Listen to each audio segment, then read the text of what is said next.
বাংলাদেশ আওয়ামী লীগ উপজেলা নির্বাচনে দলীয়ভাবে অংশগ্রহণ না করে সকলের জন্য উন্মুক্ত করে দিয়েছেন।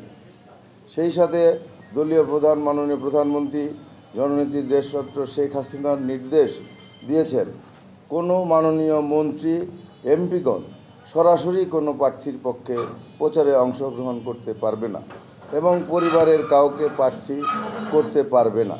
কিন্তু অতি দুঃখের সাথে জানাচ্ছি যে মানিকগঞ্জ ৩ আসনের মাননীয় সংসদ সদস্য জনাব জাহিদ মালেক এমপি তার ফুফাতো ভাইকে প্রার্থী করে সরাসরি তার জন্য কাজ করছেন এবং সাম্প্রদায়িক ও উস্কানিমূলক বক্তব্য দিচ্ছেন।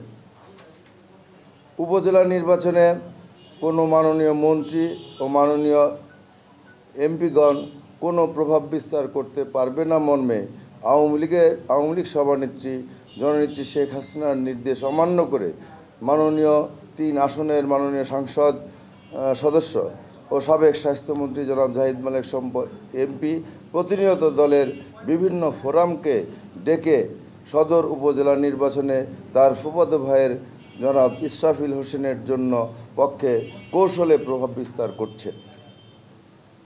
জনাব জাহিদ মালেক স্বপন এমপি মহোদয় দলীয় একজন সংসদ সদস্য হওয়ার পরও একজন প্রার্থীর পক্ষে সরাসরি অবস্থান নেওয়ায় দলীয় কর্মী এবং সমর্থকদের মাঝে প্রতিক্রিয়া সৃষ্টি হচ্ছে, যা সুষ্ঠু ও উৎসবমুখর নির্বাচনের অন্তরায়।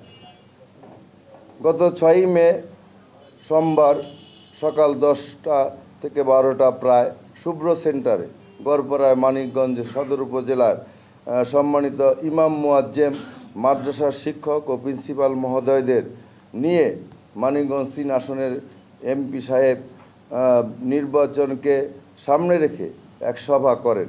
এই সভায় তিনি আপত্তিজনক ও সাম্প্রদায়িক উস্কানিমূলক বক্তব্য তুলে ধরেন। ফলে ধর্মীয় সম্প্রীতি বিনষ্ট ও সংখ্যালঘুদের মাঝে অনাস্থার সৃষ্টি হয়েছে।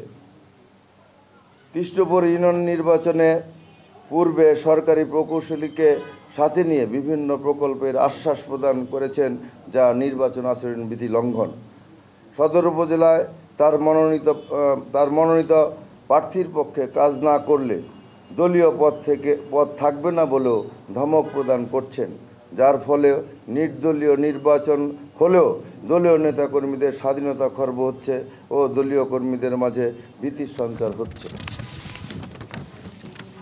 বর্তমান জনপ্রতিনিধি ও সাবেক জনপ্রতিনিধিদের ডেকে বারংবার এমপি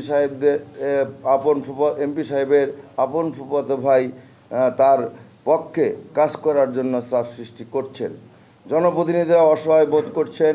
জাহিদ মালেক মহোদয়ের ভাই এর উপস্থিতিতে জনপ্রতিনিধিদের দলীয় এমপি জাহিদ মালেক সাহেবের প্রার্থীর পক্ষে ভোট দেওয়ার জন্য শপথ বাক্য পাঠ করাচ্ছেন, যা সামাজিক যোগাযোগ মাধ্যমে ভাইরাল হয়েছে। যে সকল মাদ্রাসা শিক্ষকবৃন্দদের নির্বাচনের দায়িত্ব পালন করবেন তাদেরকে এমপি মহোদয় জনাব ইসরাফিল সাহেবের পক্ষে কাজ করার জন্য বলেছেন, এটিও সামাজিক যোগাযোগ মাধ্যমে ভাইরাল। সাংবাদিক ভাইরা, মানিকগঞ্জ সদর উপজেলার জনগণ যখন একটি নিরপেক্ষ প্রভাবমুক্ত নির্বাচনের জন্য আশাবাদী হচ্ছিল, তেমনি সময় মাননীয় এমপি মহোদয়ের হস্তক্ষেপের কারণে জনমনে বিভ্রান্তি সৃষ্টি হচ্ছে ও সুষ্ঠু নির্বাচনের জন্য সংশয় সৃষ্টি হচ্ছে। আমি আমার দলের নিকট, প্রশাসনের নিকট সবিনয় অনুরোধ করছি, দলীয় মাননীয় সংসদ সদস্য হিসেবে কোনো প্রার্থীর পক্ষে হস্তক্ষেপ না করার জন্য। ধন্যবাদ। সুদেব কুমার শাহ, সদর উপজেলা প্রার্থী। আমি জেলা আওয়ামী লীগের সাংগঠনিক সম্পাদক এবং জেলা ছাত্রলীগের সাবেক সভাপতি, জেলা যুবলীগের সাবেক সভাপতি এবং কেন্দ্রীয় যুবলীগের সাবেক সদস্য এবং বর্তমানে জেলা ক্রীড়া সংস্থার নির্বাচিত সাধারণ সম্পাদক হিসেবে দায়িত্ব পালন করছি। গতকালকে যে মিটিংটা হয়েছে সবই মাদ্রাসার শিক্ষক এবং মসজিদের ইমাম মুয়াজ্জেমদের নিয়ে। অত্যন্ত সম্মানীয় লোক তারা, এবং আমি বিশ্বাস করি তারা এই সকল উস্কানিতে কান দেবে না। আমি মনে করি মাননীয় প্রধানমন্ত্রী শেখ হাসিনা এবং আওয়ামী লীগ একদম সাম্প্রদায়িক সম্প্রীতিকে বিশ্বাস করে এবং সকল ধর্ম বর্ণ নির্বিশেষে আওয়ামী লীগের যে আদর্শ, যে ৭১-এ দেশ স্বাধীন করেছে জাতির জনক বঙ্গবন্ধু, সেখানেই তো সাম্প্রদায়িকতার বীজ বপন হয়েছে।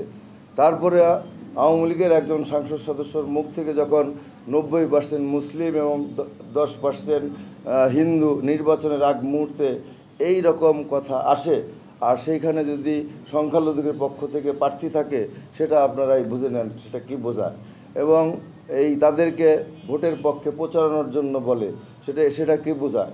এবং পার্শ্ববর্তী দেশে সংখ্যালঘুরা নির্যাতিত হচ্ছে, আমাদের দেশে নির্যাতন হয় না, এগুলো কি বোঝায়? এটা তো আপনাদের সাংবাদিক মহল আপনারা বুঝে নেবেন। আকার ইঙ্গিতে এগুলো তো উস্কানিতেই উস্কানিই বোঝায়।